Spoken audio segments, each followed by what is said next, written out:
Assalamualaikum warahmatullahi wabarakatuh. Selamat siang teman-teman sekalian. Berjumpa kembali di podcast Laksana. Perkenalkan, saya Siti Hawa sebagai host podcast Laksana yang akan membawa acara hari ini sampai dengan selesai. Ini merupakan episode ke-12 podcast Laksana yang diperakasai oleh Kodim 0317 TBK bekerja sama dengan pemerintah daerah Kabupaten Karimun serta instansi vertikal lainnya. Podcast ini diselenggarakan oleh kami para pelajar dengan mengambil topik-topik pembahasan yang dapat memberikan pengetahuan kepada teman-teman pelajar. Adapun tujuannya berbagi pengetahuan, motivasi dan inspirasi, diskusi, kolaborasi dan pertukaran ide, pastinya pembangunan komunitas. Saya mengajak teman-teman untuk bergabung di YouTube Podcast Laksana dan memberikan like serta komen dalam rangka kemajuan podcast ini. Dan saya tidak lupa mengucapkan terima kasih kepada teman-teman atas partisipasinya untuk mendukung podcast Laksana, di mana saat ini jumlah subscriber telah mencapai 3.690. Mudah-mudahan podcast Laksana dapat menjadi lebih baik lagi sesuai dengan saran dan masukan dari teman-teman. Episode ini istimewa nih. Kita mengangkat topik digitalisasi data, transformasi Badan Pusat Statistik dalam era digital. Pastinya setiap hari kita ada quotes of the day. Pentingnya Badan Pusat Statistik tak terbataskan. Tampaknya kita akan berkeliaran dalam gelap tanpa petunjuk yang jelas tentang arah kita menuju kemajuan. Pada kesempatan baik ini telah hadir seorang narasumber yang sangat luar biasa, yaitu Bapak Doni Cahyo Wibowo, SST MSI, selaku Kepala Badan Pusat Statistik Kabupaten Karimun. Kami mengucapkan selamat datang Bapak. Makasih. Selamat datang Bapak. Gimana Bapak tadi perjalanannya ke sini? Alhamdulillah. Ya, alhamdulillah lancar. Lancar Bapak. Kantor pun juga dekat kan. Alhamdulillah Bapak. Jadi lancar ya Bapak. No macet. No macet. Ya. Izinkan kami para pelajar memberikan apresiasi dan penghormatan yang tinggi kepada Bapak Doni Cahyo Wibowo, SST MSI, beserta jajaran yang menerima anugerah dari Gubernur Kepri tentang keterbukaan informasi publik kategori tingkat kabupaten kota. Selamat ya Bapak sebelumnya. Terima kasih. Iya Bapak. Baik Bapak.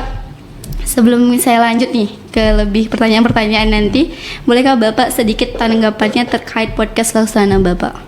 Gimana kan podcast Laksana ini dari pelajar untuk pelajar Bapak? Silakan Bapak. Oke, baik. Saya sangat mengapresiasi adanya podcast ini karena ini salah satu bentuk inisiatif dan kolaborasi positif untuk berbagi gitu kan.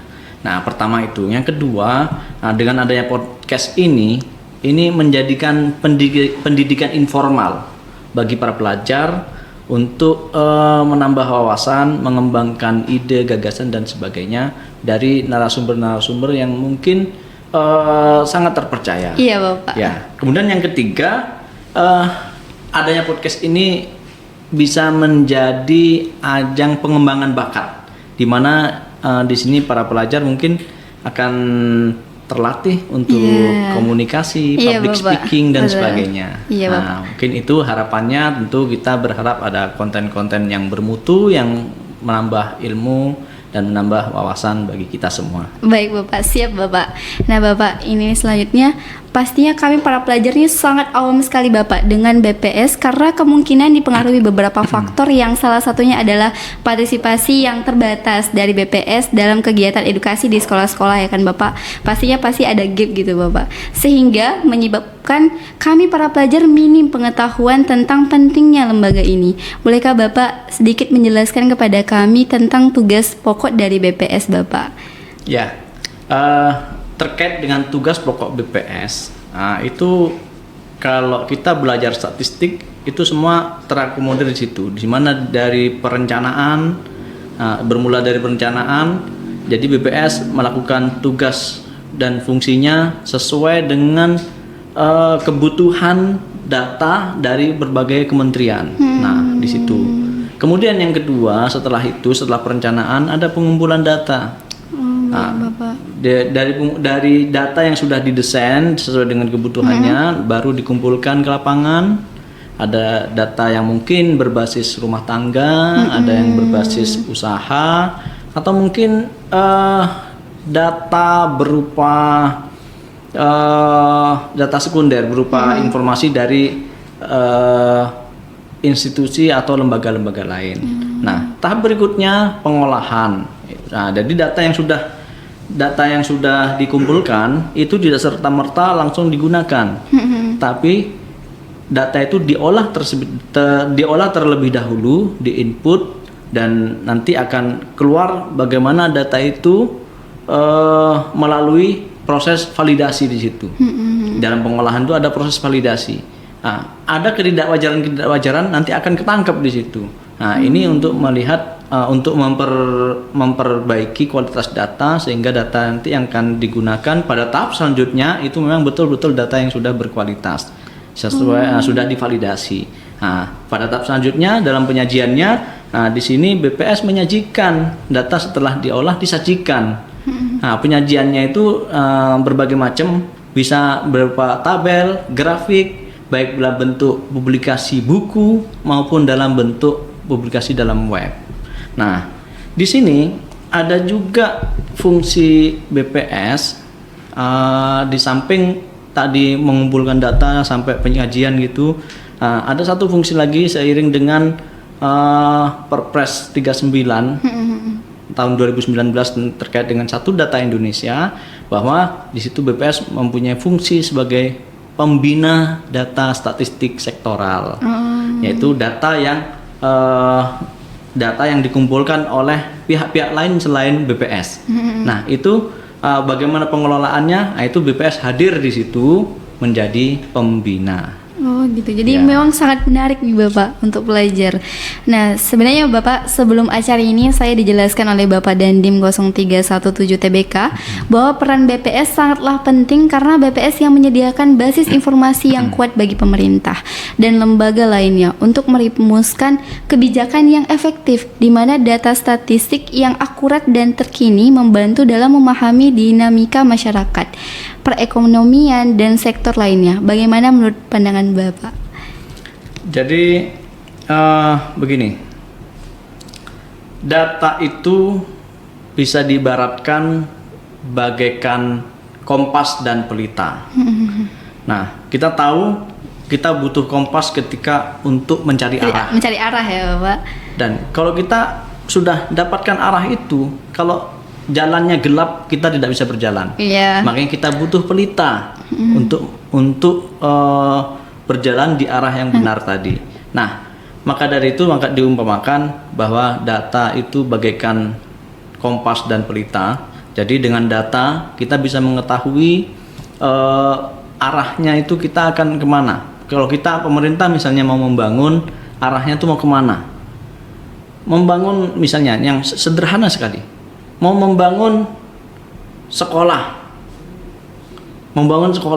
kita lihat dulu penduduk usia sekolahnya seperti apa di sana. Nah, ketika penduduk usia sekolah SD misalnya, di situ sudah mungkin mereka sudah ingin melanjutkan ke jenjang berikutnya ke SMP. Nah, di mana di situ penduduk sudah usia SD itu sudah tertampung dalam sekolah yang ada. Yang dibutuhkan sebenarnya SMP, karena usia sekolah SMP di situ sudah mencukupi untuk dibangun sekolah misalnya. Tapi kalau kita tidak pakai data, asal bangun saja, asal menyerap anggaran dan bangun SD lagi, kan arahnya tidak tepat. Iya Bapak, betul. Baik, jadi memang segala sesuatu itu ada partisipasinya antara pemerintah dan statistik ya Bapak. Baik. Seperti yang sama-sama kita ketahui Bapak, BPS ini memiliki standar dan prosedur yang ketat dalam pengumpulan, pengolahan, dan pelaporan data. Untuk memastikan kevalidan dan akurasi informasi yang disediakan, bisakah Bapak menjelaskan apa saja faktor-faktor yang mendukung validitas data BPS Bapak? Jadi begini, ada dua faktor yang mungkin perlu disiapkan. Pertama, SDM. Nah, di mana ketika kita untuk melakukan proses bisnis statistik ini, kita perlu SDM yang memang betul-betul memahami untuk menjalankan tugas-tugas tersebut. Maka dari itu ini perlu jadi ketika ada petugas atau SDM BPS kan ada sekolah kedinasannya itu. Nah, itu salah satu bentuk BPS untuk menyiapkan SDM itu tadi. Nah, kemudian ketika kita merekrut tugas lapangan juga kita ada seleksinya, tidak sembarangan. Kalau tidak masuk dalam kriteria mungkin kita tidak akan pakai. Nah, itu. Kemudian yang kedua terkait dengan sistem. Nah, sistem dalam pengumpulan data, pengolahan dan sebagainya itu sudah tersistem. Nah, petugas yang sudah disiapkan itu dilatih. Ada pelatihan yang sudah terstruktur di seluruh wilayah Indonesia, sehingga konsepnya, definisinya, mekanismenya, metodologi yang disiapkan itu semuanya sama, tidak persepsi masing-masing, ada standarisasi di situ. Nah, makanya harus dilatih. Kemudian setelah proses di lapangan, orang mengumpulkan data. Di situ ada pengawasannya secara berjenjang. Petugas lapangan ada pemeriksa lapangan, ada koordinator wilayah, belum lagi nanti ada yang supervisor yang tertinggi yang akan mengawasi secara berjenjang tadi, ada supervisinya dan sebagainya. Nah, setelah data terkumpul dalam pengolahan seperti yang saya sampaikan di sebelumnya, ada validasi. Jadi ketika di-input terus dalam algoritmanya itu tidak masuk, maka dia akan tertolak. Ini tidak wajar ini, gitu loh. Nah, masa umur 12 tamat SMA kan gitu loh, itu kan tidak wajar. Memang berarti datanya itu semua sudah tercantum ya Bapak, tinggal kita masukkan aja. Data itu kalau gimana? Berarti semuanya itu sudah memang tinggal kita input aja datanya. Ya, data itu kita input ketika sudah proses lapangan sudah selesai, maka di-input. Nah, di-input itu kan masuk data itu. Nah, namanya responden dan petugas itu juga mungkin walaupun sudah dilatih dan sudah melalui seleksi, mungkin ada saja yang kurang gitu. Ada 1-2 pasti ada. Nah, untuk menyaring itu di pengolahan akan ketangkep kalau ada jawaban-jawaban yang anomali gitu. Nah, jadi contoh-contoh yang paling jelas ya itu tadi. Nah, atau yang paling jelas suami istri kok jenis kelaminnya sama. Iya. Nah, misalnya itu padahal di lapangan udah tidak ada yang seperti itu misalnya. Atau yang umur 12 kok tamat SMA, bener nggak ini? Kalaupun memang ada, itu petugas supervisornya akan mengecek lapangan kembali. Itu salah satu upaya BPS dalam menjaga kualitas data tadi. Jadi memang tidak bisa dibohongi ya Bapak? Ya, ada sistem data sistem itu. Ya, kalau tidak bisa dilanjutkan input itu. Kalau tidak diperbaiki atau tidak dikonfirmasi ulang. Nah, jadi itulah upaya BPS untuk menjaga kualitas data dengan validasi data yang ada mulai dari penyiapan SDM, pelatihan, pelaksanaan lapangan, pengolahan sampai penyajian. Jadi memang SDM-nya itu betul-betul dipersiapkan ya Bapak? Memang betul dipersiapkan. Oke Bapak. Baik, dalam pengumpulan data di wilayah Kabupaten Karimun tentunya memiliki tantangan tersendiri nih Bapak. Nah, dalam aspek geografis maupun tingkat penerimaan di kalangan masyarakat sendiri yang belum sepenuhnya mengenal tentang BPS. Bolehkah Bapak menjelaskan tentang pengalaman yang pernah Bapak dan jajaran personel BPS? Sedikit Bapak dijelaskan ya. Bapak. Baik. Kalau pengalaman banyak sekali karena gini.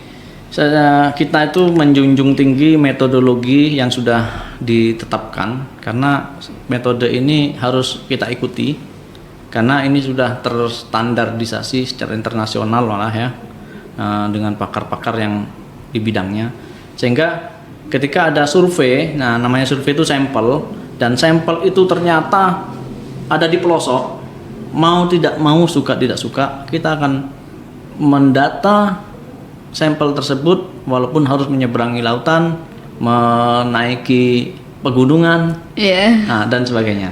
Nah itu kalau untuk wilayah-wilayah terpencil. Belum lagi kalau daerah perkotaan tantangannya lain lagi. Nah, di situ mungkin akan ada resistensi atau penolakan dari warga yang tidak mau didata. Padahal kita harus dapat data itu. Nggak bisa diganti. Apakah nggak bisa diganti tetangganya? Nggak bisa. Itu berarti, udah metodologi seperti iya, itu. Berarti masih ada nih Bapak warga yang tidak mau didata. Memang tidak semua. Ada 1-2 tuh ada. Oh. Nah, makanya kita melakukan pendekatan persuasif. Kadang melaporkan kepada ketua RT atau ke desa atau ke kelurahan gitu untuk bagaimana supaya kita bisa masuk dan mendapatkan data di situ. Jadi memang perlu pendekatan yang lebih kepada masyarakat ya Bapak. Nah Bapak, sebenarnya Bapak bagi saya pribadi sebagai seorang pelajar nih Pak, dan mungkin ini juga terjadi pada teman-teman saya yang lain, masih sulit memahami tentang BPS dengan bersandar pada data statistik. Bisakah Bapak jelaskan apakah data statistik yang disediakan BPS sangat berpengaruh bagi kami para pelajar SMA yang nantinya akan melanjutkan pada tingkat universitas untuk mendukung pembelajaran Bapak? Karena saya sendiri nih udah di kelas 12 ya Pak, jadi persiapan kuliahnya makin mantap nih Bapak. Mungkin Bapak? Ya, data statistik bagi siapapun itu penting. Seperti yang saya sampaikan tadi di awal, bahwa data itu bagaikan kompas dan pelita. Dia menunjukkan arah dan menerangi arah tujuan kita. Nah, sehingga ketika untuk pelajar yang nantinya akan menuju ke jenjang lebih tinggi yaitu ke tingkat universitas, nah, perlu mengetahui perkembangan sosial ekonomi itu seperti apa, bagaimana tingkat pertumbuhan ekonomi, kemiskinan, pengangguran dan sebagainya, pembangunan manusia dan sebagainya. Nah, itu perlu kita ketahui. Dan di sini juga untuk pelajar juga adanya data itu juga akan membantu bagaimana menentukan pilihan jurusan atau pilihan karir gitu. Kita bisa lihat fenomena ke depan itu seperti apa, data yang ada itu seperti apa. Nah, kita bisa melihat data lulusan sarjana itu banyak di mana, atau kita melihat data pengangguran. Data pengangguran itu paling banyak di sektor apa, atau di pendidikan apa gitu, di pendidikan apa. Jadi kita bisa melihat. Jadi untuk menentukan pilihan berarti kenapa? Kan kita bisa menganalisis mengapa di lulusan ini banyak tidak tertampung dalam lapangan kerja. Nah, di sini pelajar bisa menganalisis. Saya perlu masuk situ atau ini masih diperlukan atau gimana gitu. Iya, berarti sebagai patokan lah Bapak sebagai patokan. Data itu sebagai kompas dan pelita gitu kan ya. Nah, Bapak, bagaimana BPS menanggapi dan merespon tren digitalisasi data di era saat ini? Karena kita sama-sama tahu Bapak, di sini saat ini adalah saatnya digital, saatnya media sosial Bapak. Ya. Kalau era digital itu kan suatu periode di mana digitalisasi atau teknologi informasi itu sangat mendominasi ya. Bapak. Nah, dengan di era digital ini maka ada digitalisasi data itu memang sudah dipersiapkan dan sudah diantisipasi, ya sudah dimitigasi oleh BPS karena tuntutan zaman itu memang seperti itu. Iya, Bapak, betul. Nah, maka dari itu BPS sudah mulai mengubah cara kerja, walaupun tidak secara radikal, namun ada perlahan-lahan sudah ada perubahan cara kerja. Misalnya dalam sisi metodologi, kalau selama ini konvensional rumah ke rumah atau instansi ke instansi, perusahaan ke perusahaan, kali ini BPS sudah mulai mengantisipasi dengan metode lain, memanfaatkan big data misalnya. Ada seperti itu. Berarti sebelum ada digitalisasi ini dulunya dari rumah ke rumah Bapak? Enggak, sekarang pun masih. Masih. Dan dari rumah ke rumah pun itu juga sudah mulai ke digital juga. Kalau selama ini pakai kertas ya, kita mencaca wawancara siapa nama, tinggal di mana, apa pekerjaan dan sebagainya. Sekarang sudah mulai berangsur sudah menggunakan Android. Bapak. CAPI, namanya CAPI ya. CAPI itu ya CAPI ya. Ya, Computer Assisted Personal Interviewing. Nah, jadi data itu udah langsung masuk ke dalam ke dalam aplikasi Bapak. ya, sehingga kalau dalam kertas kan setelah ini baru diolah lagi. Iya. Nah, kalau ini sudah langsung masuk ke sistem, Berarti- tinggal kirim, masuk data itu. Nah, berarti tinggal datang ke rumah tapi memang sudah ada digitalisasinya langsung. Walaupun belum semuanya, tapi Iya. sudah mulai perlahan ke arah sana. Baik, Satu Bapak. persatu survei sudah mulai seperti itu. Baik Bapak, jadi kita sharing sedikit nih Bapak, menjelaskan bagaimana BPS melakukan transformasi dalam pengumpulan, pengolahan, dan penyajian data dengan adopsi teknologi digital Bapak. Ya. BPS mengadopsi teknologi digital. Kalau dari sisi pengumpulan atau dari sisi metodologi, kalau dari sisi metodologi BPS sudah mulai melirik big data, memanfaatkan big data. Kalau dari sisi pengumpulan seperti yang saya sampaikan tadi, ada metode pengumpulan secara konvensional melalui kertas, ya, melalui kuesioner di kertas manual. Kalau kami sebutkan itu PAPI, namanya PAPI ya. PAPI itu paper assisted personal interviewing. Berarti itu dari kertas ya Bapak? Ya, dari kuesioner di kertas. Nah, itu jadi ada beberapa macam untuk merespon itu. Kemudian yang kedua ada yang bentuknya CAPI, Yang dari- CAPI yang tadi ya, itu dari pakai aplikasi itu. pakai Android Nah. ya. Kemudian ada CAWI. Mm-mm. Nah, itu pakai web. Kalau ada kayak perusahaan-perusahaan gitu kan, mereka kita kasih linknya, kita kasih petunjuknya, nanti mereka ngisi sendiri melalui web. Ya, computer assisted web ya, interviewing. Nah itu kemudian dari sisi pengolahan, kalau dulu entry ya. Nah, kalau yang pakai PAPI itu yang kertas tadi, Iya. nah, kalau dulu di entry secara offline, nah sekarang sebagian survei itu sudah ngentrinya online. Jadi begitu sekarang di entry sudah masuk dalam server. Jadi lebih mudah Nah, ya Bapak sebenarnya. Ada plus minus juga Iya, sebenarnya. ada. Ya, tapi untuk merespon tadi perkembangan teknologi digital ini, BPS itu sudah mempersiapkan ke situ. Kemudian dari sisi penyajian data, kalau selama ini sebelumnya BPS menyajikannya itu melalui publikasi buku, walaupun web ada juga, dan publikasi buku itu sudah mulai dikurangi. Sekarang sudah berbentuk PDF dan bebas bisa di-download oleh siapapun. Jadi memang lebih transparan nih Bapak. Lebih transparan dan lebih ya tadi merespon tuntutan digital ya, tadi. Bapak. Ya. Baik Bapak, penyajian informasi terhadap publik dilakukan oleh BPS secara terbuka melalui situs web resmi atau pusat data statistik. Namun apakah BPS bisa menilai atau mereview sejauh mana penyajian data melalui situs web resmi atau pusat data statistik dimanfaatkan oleh pemerintah, lembaga maupun masyarakat umum? Atau kalau saya analogikan seperti Instagram atau YouTube, kita bisa lihat tingkat partisipasi masyarakat melalui jumlah subscriber, like ataupun komen Bapak. Nah, di BPS itu kan ada web yang isinya ya informasi dan sebagainya. Nah, untuk melihat sejauh mana web BPS itu dikunjungi dan sebagainya. Nah, itu BPS itu ada namanya website backend. Nah, jadi dari website backend tadi kita bisa melihat jumlah pengunjungnya berapa, jumlah atau email-email yang sudah mengakses berapa. Karena yang untuk mengunjungi itu kalau misalnya mau download apa itu harus meninggalkan email di situ.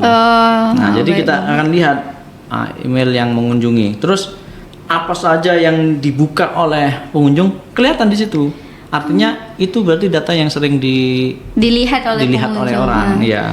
Dan kemudian juga waktunya, waktu kapan orang itu buka data, jamnya ada. Jadi memang seluruhnya itu terbuka ya Bapak, dimulai dari jam, ya. Apa saja yang ia lihat. Tapi dari pihak kami yang bisa lihat, dan pihak luar tidak bisa. Nah, kan untuk evaluasi ini kalau misalnya kurang, berarti kita harus ada tindakan misalnya sosialisasi atau apa supaya web kita itu, bahwa kita punya data di web itu bisa diakses orang gitu.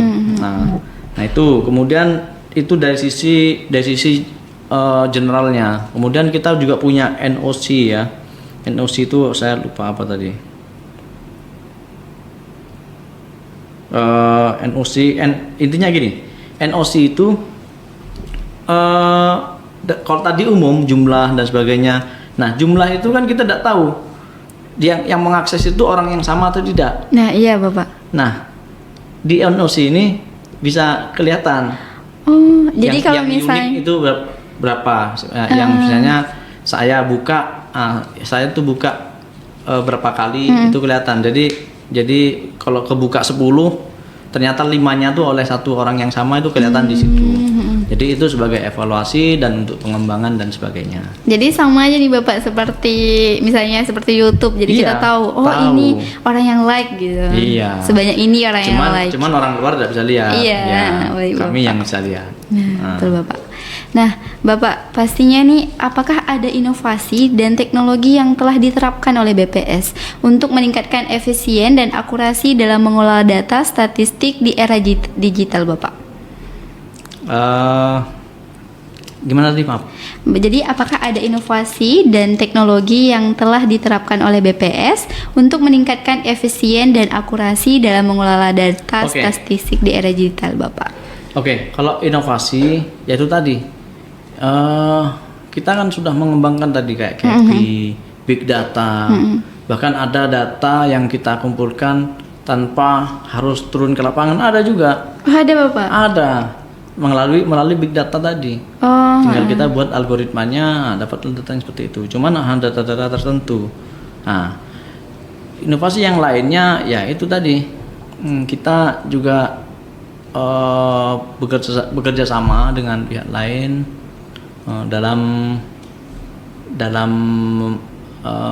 mendapatkan data-data tertentu.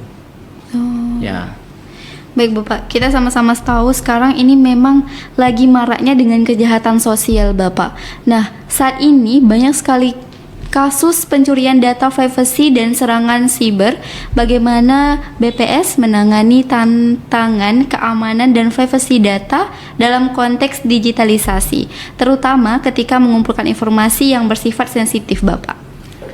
Jadi untuk keamanan data yang ada di BPS, sepengetahuan saya sampai sejauh ini BPS belum pernah kena hack ya. Ya, Dan jangan pernah ya sampai Bapak. lah. Diminta jangan sampai. Tapi ini bisa saja karena server yang kita miliki itu sudah tersertifikasi oleh BSSN ya, Badan Siber dan Sandi Negara. Nah, itu sudah tersertifikasi. Nah, andai pun itu jebol, data itu sudah kita enkripsi. Artinya kalau orang mendapatkan data itu, orang itu belum tentu bisa buka. Nah, jadi sudah terenkripsi. Nah, dalam pemakaian sehari-hari kita juga mengantisipasi misalnya kita mau mengentry atau sebagainya, itu tidak sembarang orang bisa mengakses itu karena kita ketika menggunakannya kita ada VPN namanya, virtual yang tak privasi wajah ya Bapak? Ya, enggak, VPN itu ada program. Kalau kita mau mengakses itu kita harus mengaktifkan VPN itu dulu. Virtual Privacy Network.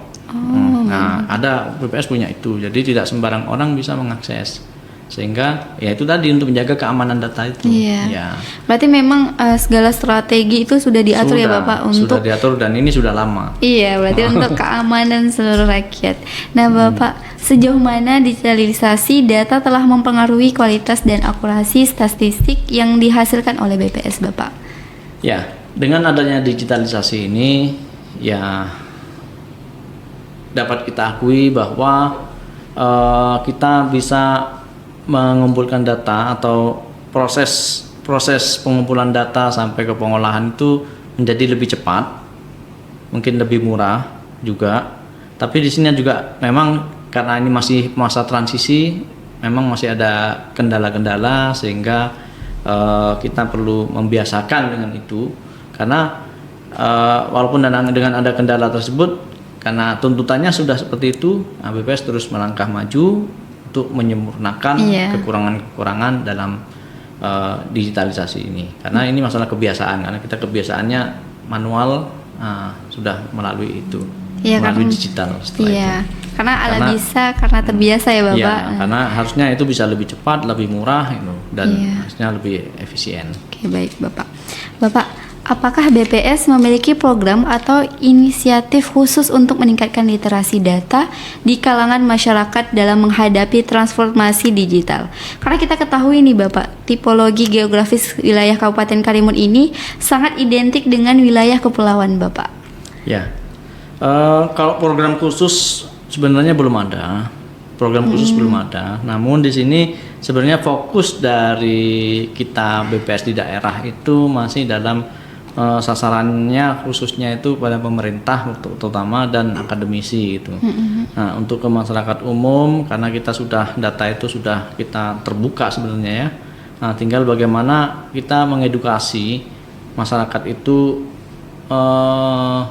untuk membuka web atau tempat data itu disimpan yang bisa diakses oleh publik. Nah, di sini mungkin perlu kerjasama dari berbagai pihak ya, perlu bekerjasama berbagai pihak, dan juga di samping itu setiap pegawai BPS dan juga mitra statistik atau petugas sensus atau petugas survei itu kita tekankan untuk menjadi agen dalam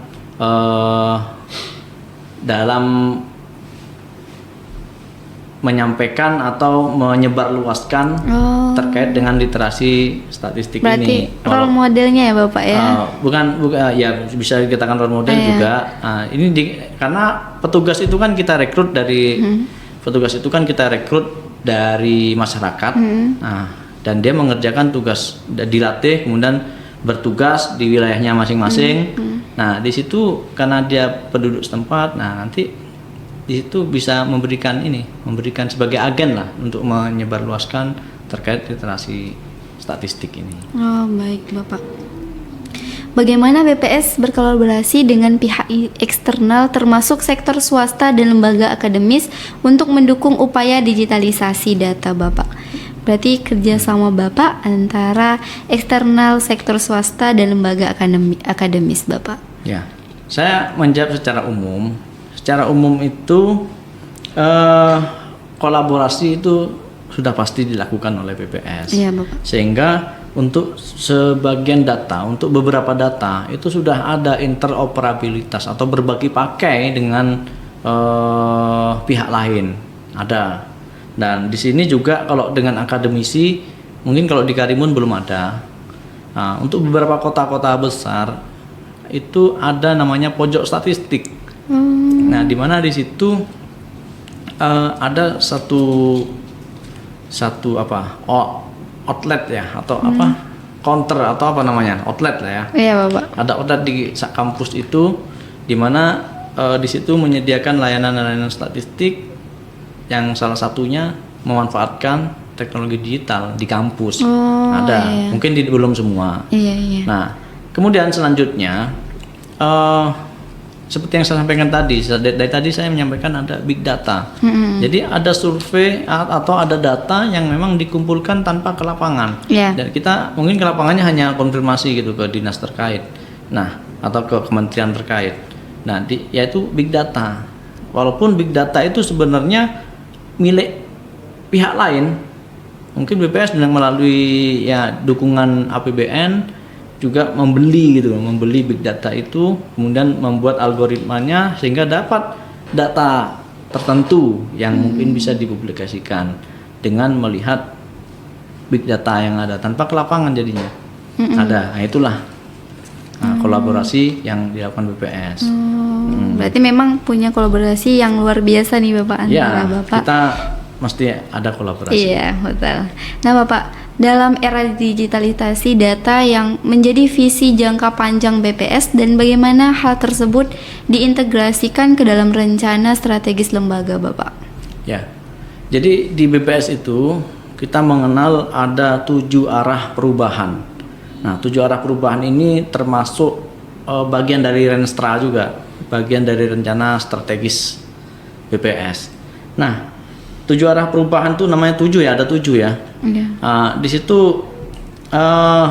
situ ada 2 hal yang secara jelas merespon dari digitalisasi data, yaitu terkait dengan transformasi proses bisnis dan adaptasi tata kerja baru. Artinya begini, dengan adanya digitalisasi data di era digital ini, maka ada beberapa rangkaian kerja itu perlu perubahan, sehingga di sini ada transformasi, perlu transformasi, dan dia diatur transformasi proses bisnis.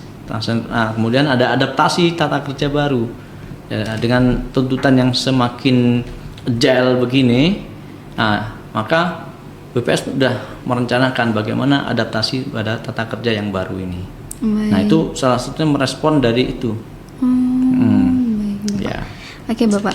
Bagaimana BPS memastikan bahwa digitalisasi data ini tidak meninggalkan sebagian masyarakat satu wilayah tertentu, dan bagaimana lembaga ini berupaya untuk memastikan inklusivitas dalam pengumpulan data, Bapak?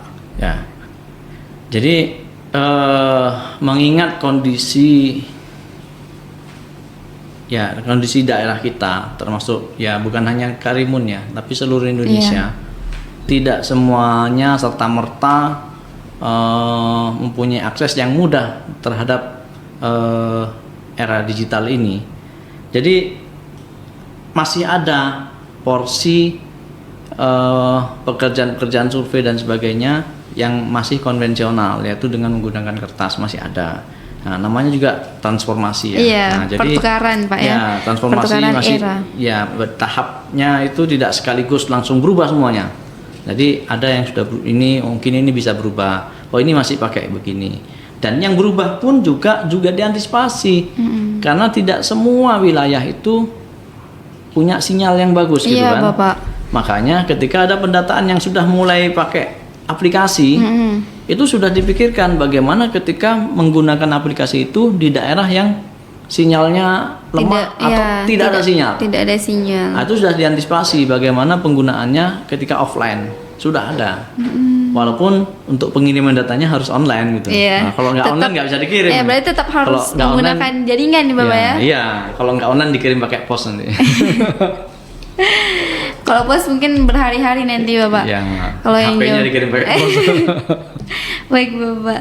Bapak bolehkah memberikan contoh konkret bagaimana adopsi teknologi digital oleh BPS telah memberikan dampak positif pada penyajian informasi statistik kepada publik, Bapak? Oke. Yang pertama yang seperti saya sampaikan tadi, dengan pemanfaatan big data, ada data yang kita hasilkan tanpa turun lapangan, hanya koordinasi, kolaborasi, terus kemudian menggunakan algoritma tertentu, sehingga dapatlah data, yaitu data wisatawan Nusantara. Data wisatawan Nusantara itu kita bermodalkan data dari MPD ya, Mobile Positioning Digital. Itu punyanya Telkom. BPS dengan bekerja sama dengan Telkom, ya datanya BPS membeli gitu. Oh, berarti BPS bekerja sama tapi tetap membeli datanya. Ya, dengan ya kan dianggarkan gitu. Kemudian membuat algoritmanya bagaimana untuk menerjemahkan ini sebagai business atau tidak dari pergerakan sinyal HP seseorang. Itu bisa dideteksi. Dari sinyal HP seseorang? Iya. Ini bergerak ke sini, ini bergerak ke sini. Dari situ. Nah, itu dari Telkomsel punya kan? Iya. Nah, itu dibeli. Nanti dibuat analisis kira-kira yang ini dikategorikan sebagai wisatawan Nusantara yang seperti apa, yang pergerakannya seperti apa.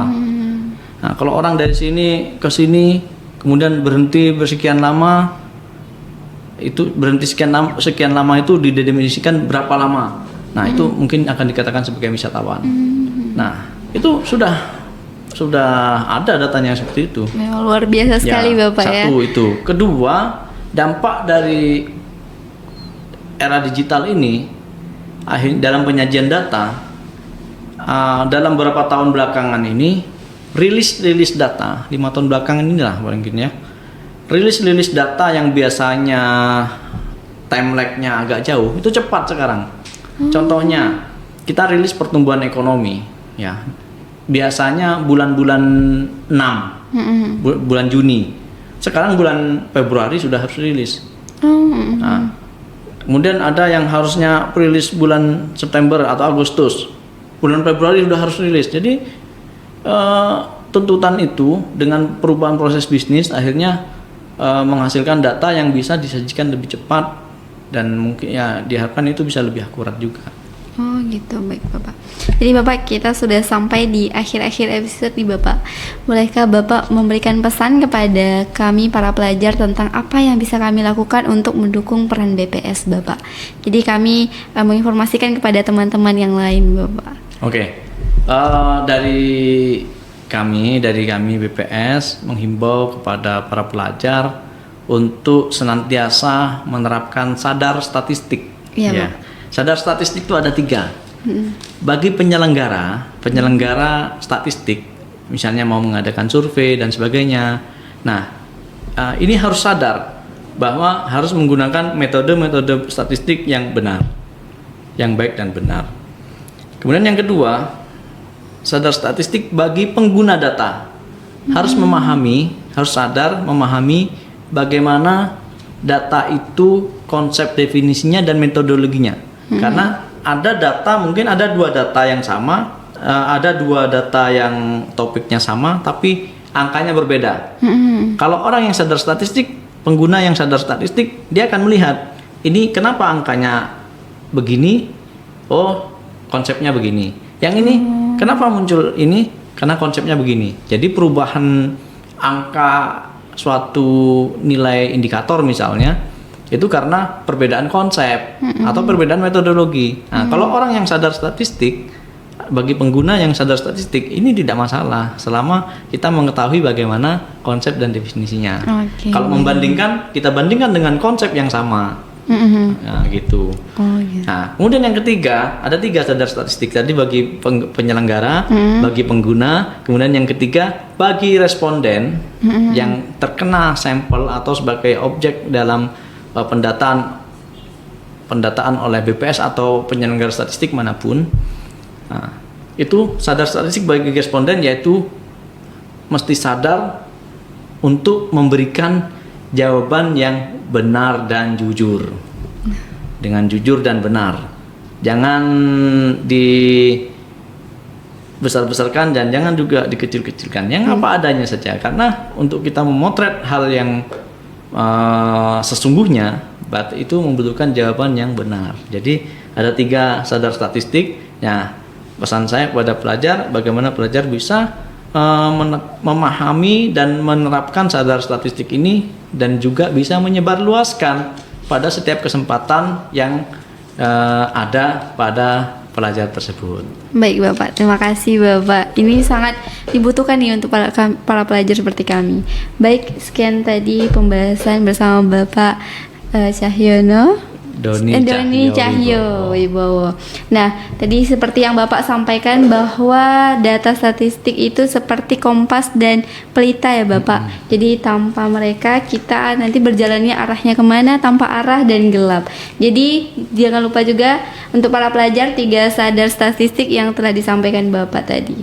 Terima kasih kami ucapkan kepada Bapak Doni Cahyo Wibowo, SST MSI selaku narasumber kita. Dan sampai jumpa lagi untuk seluruh teman-teman. Jangan lupa nonton terus podcast Laksana. Sampai jumpa.